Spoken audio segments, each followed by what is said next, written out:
नमस्कार दर्शक बंधु आज आम या एक नुआ रेसिपी ता ना हूँ नड़िया बरा तरकारी।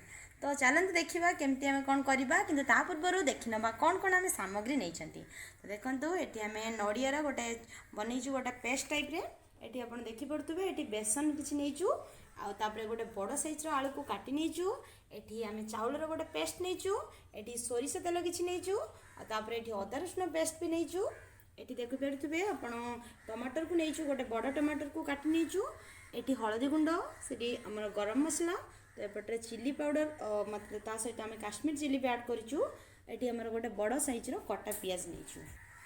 तो दर्शक बंधु आपड़ ए देखूँ आम केमी रेसिपीटी तैयारी करूँ आम चैनल को आम वीडियो को स्किप न करी आपन पूरा वीडियो को देखंतु एवं लाइक जरूर करंतु एवं आम चैनल को सब्सक्राइब करी आमको आगे को बढ़ातु।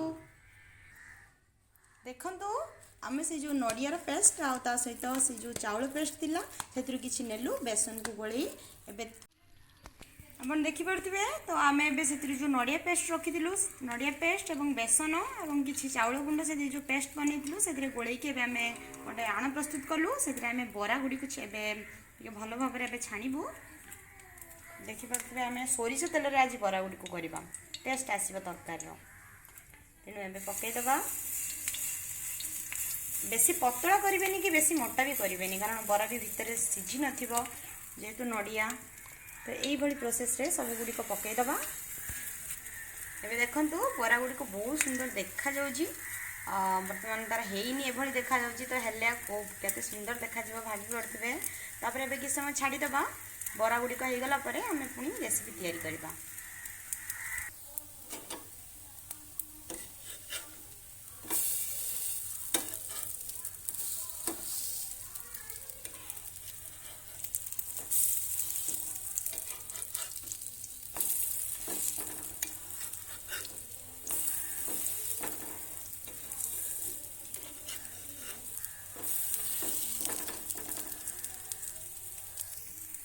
कि सुंदर कलर देखा गलानी एबे बरा गुड़ी कर हे गलानी हमें ताको बाहर कर नबा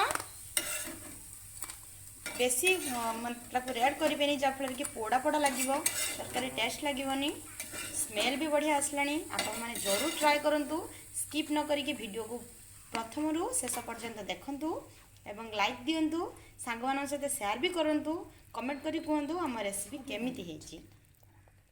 तापरे अन्य बरा गुड़ी को ए सब प्रोसेस रे पके दबा। देखते एबे हमर एबे आलू भजा सब रेडी हो जाइए।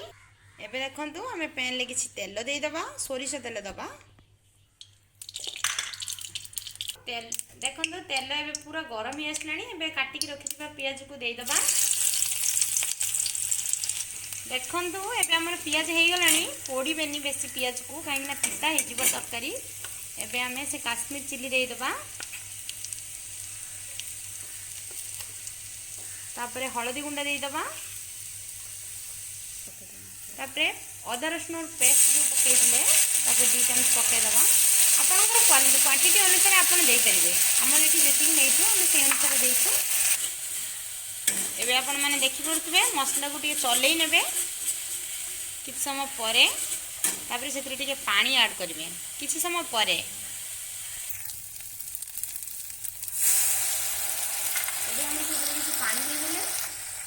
एबे से काटिक रखी टमाटर को दे दबा देखी पड़े। एबे मसला रेडी हो गलानी मसला रू तेल भी ऊपर को उठी गलानी।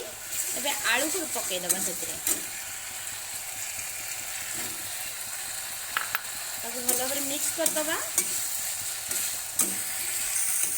देखंतु पकई दबा से